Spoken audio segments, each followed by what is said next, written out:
Hello, everybody again. Kind of a warm day, and we're having a great time, Becky, my wife, and I. I'm John Samsen. I had the good fortune to be a car designer in the styling studios back in the 50s through the 70s.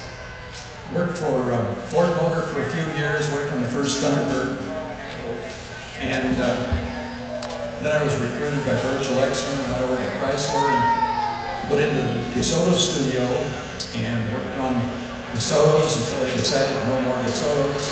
And then worked on the design of Chrysler's Imperials, Valiants, and then all of us finally got into the muscle cars. I've got a little presentation. I'll show you the first part. I'm going to do a commentary along with it, which gives an idea of what it was like styling the cars. And I may give the false impression that I designed a lot of these cars all by myself, which is not true. The design process was a team effort. We had a number of really top-notch designers at Chrysler. I did have the good fortune to have some of my designs show up on the cars that are here at Chrysler, at Carlisle, which is always a lot of fun for me to see the grills, taillights, hoods, fenders, whatever that I happen to design. I guess without further ado, we'll get into the audio-visual. After the first part, I'll open it up to some questions and answers. And then I have a second part, which is just a 9-minute show that I'll present to you.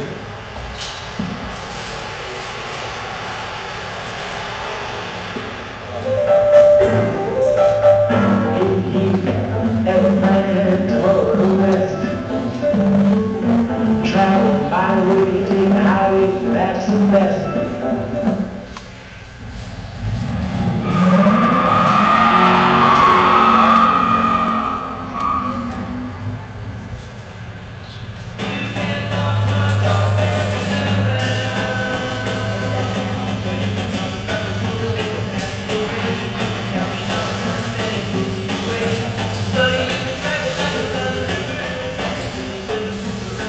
That's me in the center of the picture. You saw the styling studio a long time ago when I had hair. This is a concept by a friend, Gil Spear, one of the well-known Ford designers. He worked a little bit for Chrysler before World War II. He designed this concept car, the Thunderbird, in 1941. It had a disappearing hardtop, which was something that was now appearing on some production cars. This was a four-door Phantom called the Newport, also done in 1941. So they had advanced styling going even before World War II. Right after World War II, the car companies did little facelifts of the pre-war cars while they hurried up to create all new cars because the public really wanted new cars and newer looking cars. Studebaker had the first all-new car in 1947. And Virgil Exner headed up the design of that at the Raymond Motors Studios in South Bend. And Exner at that time kind of liked the round spinners in the front end. The 49 Ford was actually designed by designers at Studebaker. And one of them took the clay model to Detroit and sold George Walker on it. He sold it to Henry Ford and Ernie Breach and became the 49 Ford, although it was designed by Studebaker. The HUDSON HORNET was one of the new cars. This is Virgil Exner about this time. Where's the pause? Need a pause on this.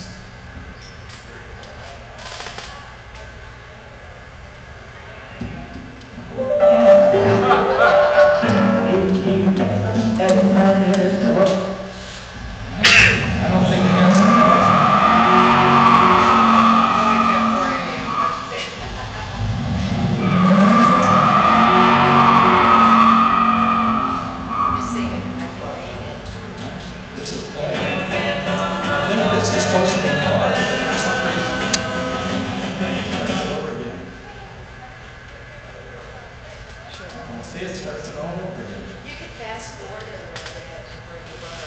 Yeah. Well, if I had the remote, I always pause it, but I don't have the remote.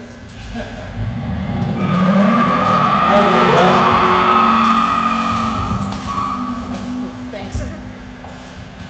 That's St. Virgil Exner was hired by Chrysler Corporation around 1951. studio, he created a whole number of concept cars that were built in Italy.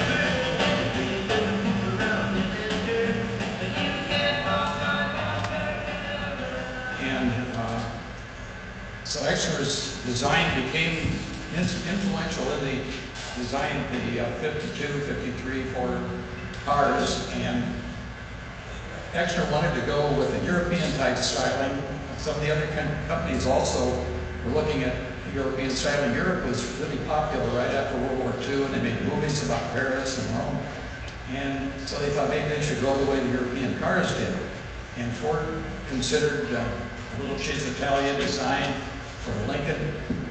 Hudson had a European design car, and so did NASH. And General Motors did not want to go that way. Harlow was head of GM styling. He said, no, the American cars should have their own look. And he kind of liked, rocket tubes, fins, and all that kind of stuff. So then the Chrysler executives decided we better not try to battle GM.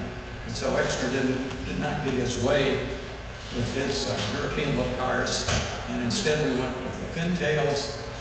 And a lot of the design, we tried to hide the wheels, make the car look like it floated above the road, like a NASH. We called that the inverted bathtub school of design, NASH and Hudson. But Exner became famous for the forward look and the fins, and I guess he didn't mind all that publicity. But he really wanted the cars to be wedge-shaped, to be higher in the back and narrower in the front. And Ford and General Motors were reversing that. They wanted it high over the front wheels, tapered down over the back. These are Exner's show cars, which had a very European look. This is the one that Ford almost put out as a Lincoln and then decided not to. And then Hudson had this rather strange design built in Italy called the Italia. They made about 25 of these cars. And Nash tried a line designed by FARINA in Italy. But then they all decided to go along with GM and the American look. This Sabre show car was very influential and popular when it came out. And then Ford came up with the Lincoln X100. At that time, I was an aeronautical engineer. I wanted to get into car design instead. I did sketches and so on my own. These are some of my sketches I took to Detroit and managed to get hired as a styling designer at Ford. I was into sports cars. This is my MGTD Mark II. I was running in sports car club events and that sort of thing. Right off the bat, I was invited to work on the first sports car at Ford. And this was a concept I came up with. It started a full-size play model. I wound up designing about the front half of the first Thunderbird. Bill Boyer did the rear half, and we collaborated on roof and other things. That was the STUDEBAKER I had at the time. I left them low, and that was the lowest car in the market. STUDEBAKER. And here you went on to a program to design on a Thunderbird chassis a sports car which might become a Mercury version of the Thunderbird and had gullwing doors and so on. But they decided not to produce two-seat sports cars. So I went to Chrysler and forward look. And these were the cars that they were putting on the road at the time. I went to Chrysler at 55. And they were trying to move toward a forward look, and they were putting little chrome fins on the rear quarter panels and kind of fancy moldings and paint treatments on the side. And it wasn't until the 59s that they began to really put fins on the cars. This is the first Chrysler 300. They had chrome fin type taillights. And then the 300 for 56 had pretty big fins on the rear quarter panel. So by this time, fins were in at all the companies, and we had a hard time trying to make fins look different on each model. 53 Studebaker was still, in my opinion, and some of the other designers, one of the best designs out there. This is a concept I did in 55 for 1959 DeSoto model, and they decided to just facelift the 58, and so it didn't get built. And then I was asked to do this concept for a cover of Carlisle magazine. 57 was a gala year that photo book cars came out, and it said suddenly it's 1960. They were half a foot lower and created a big stir. And I had a couple of 57 Plymouths, a convertible, and a hardtop that time. Excuse me.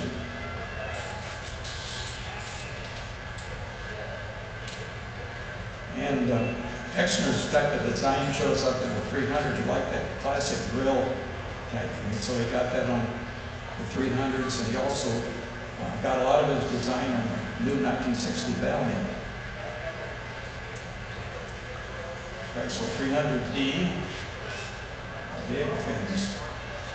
And there's the DeSoto Adventure.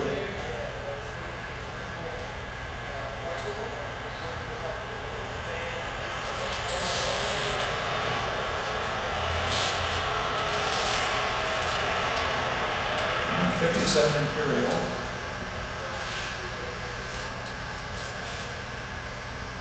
Dodge Royal Lancer.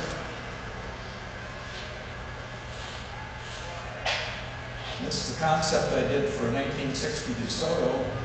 They liked the concept, and we modeled it up in clay. And then Exner decided to move the top fin further back, which I thought didn't help. And he didn't like it. We moved it further back, and it got worse, and so he canceled the whole thing. This thing's happened more than once. So by 59, we were still trying to think of different things to do with fins. And I designed the rear of this 59 DeSoto, bumpers and so on.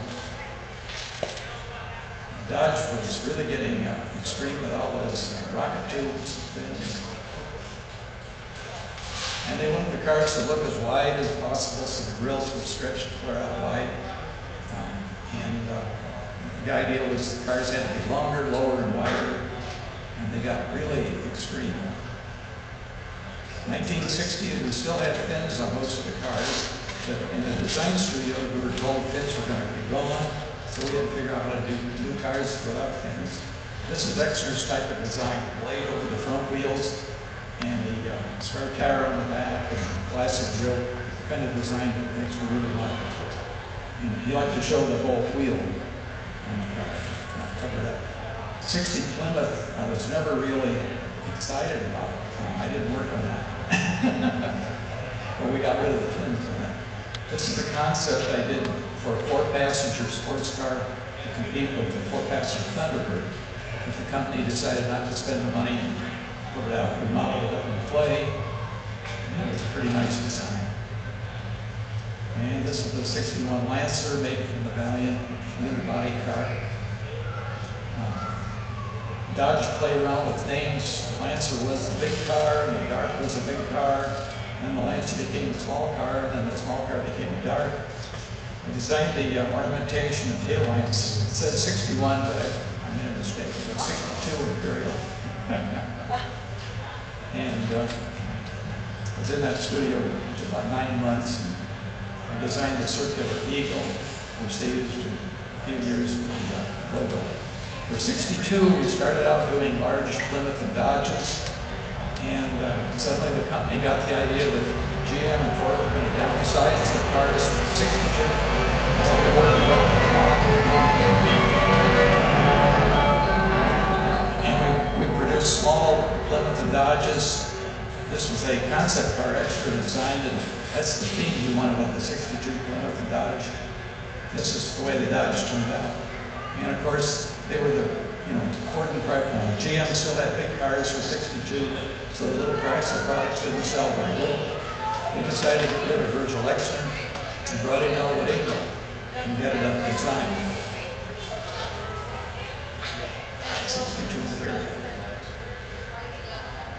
This was a design I did for a 62 DeSoto. Why does it say Imperial?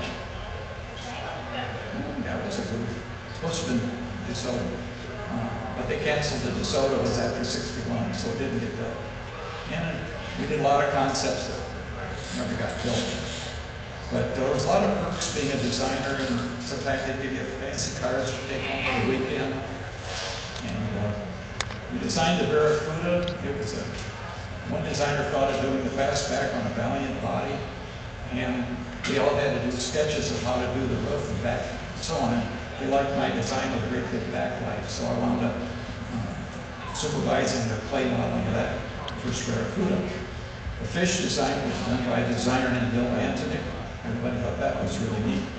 That was my own Formula S. I took on a trip to New England. And I did a lot of grill concepts for Furies, and for satellites, and Belvederes. Designed some of these grills on the big Furies.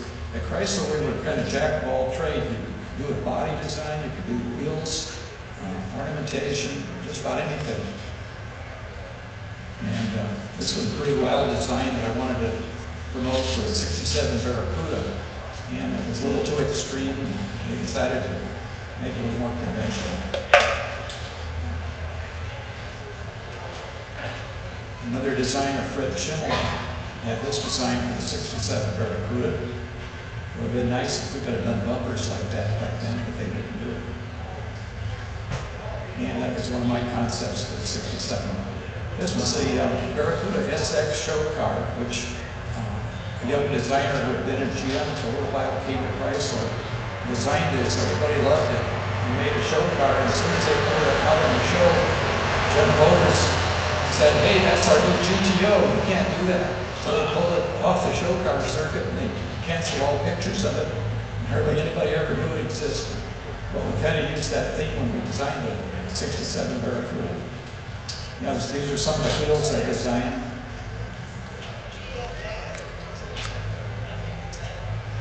But it was a lot of fun being a designer. There was a big variety.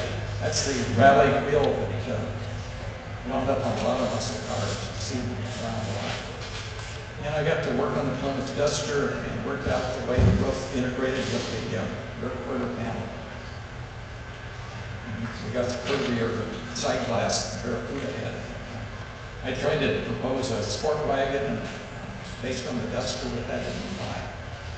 And then we worked on the e-bike cars for 70, and this was the concept I had. We were told to make the cars look the same proportion as the Mustang because they were selling so good, and yet make it different than Mustang. So these are the concepts we did, and it came out with pretty much Mustang proportion, but looks a little bit better, I think. And I wanted to do a Barracuda show car that was pretty radical, and they didn't have the money to do it. This is a Formula S68 I owned. We dragged a sailboat from California back to Michigan with it. And then we were going to do an all-new 72 Cuda, and I did a lot of concept work on it, and I wanted it to be really aerodynamic, do really well in NASCAR races. And I had movable spoilers, all kinds of race car hoodies on it. I had the shaker hood, which I originally proposed on the Thunderbird back in the early 50s. And the roof was quite aerodynamic. So we modeled this up full size, and it was going to be a new car. And then they decided, oh, we can't do any more muscle cars. We're getting too much flack from Nader and the government and everybody. So I think it could have been the most muscular muscle car of all, but it couldn't get built. And I have a Duster.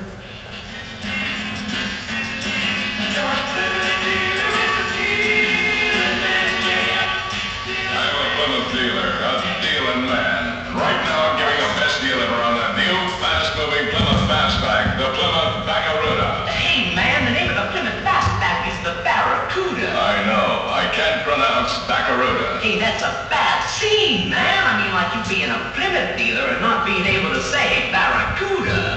I mean, I know. Yeah, well look man, try this. What? Say back. Back. Rock. Rock. Coo. Coo. Da. Da. That's it, man. Now put it all together. Baba, rah-rah, cuckoo, dada. Baba, rah-rah, cuckoo, dada.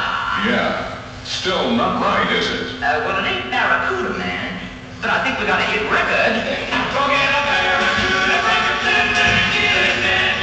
Great friends, you can see it drive the 1966 Barracuda, the Plymouth and recent Chrysler Plymouth in West Seattle. Thank you. Push this thing.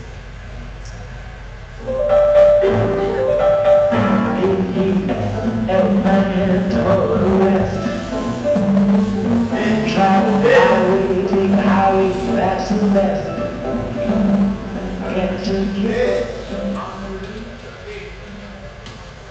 Okay. Now, anybody have any questions we can work with? I think we lost the audio on this too. Yeah. Wow.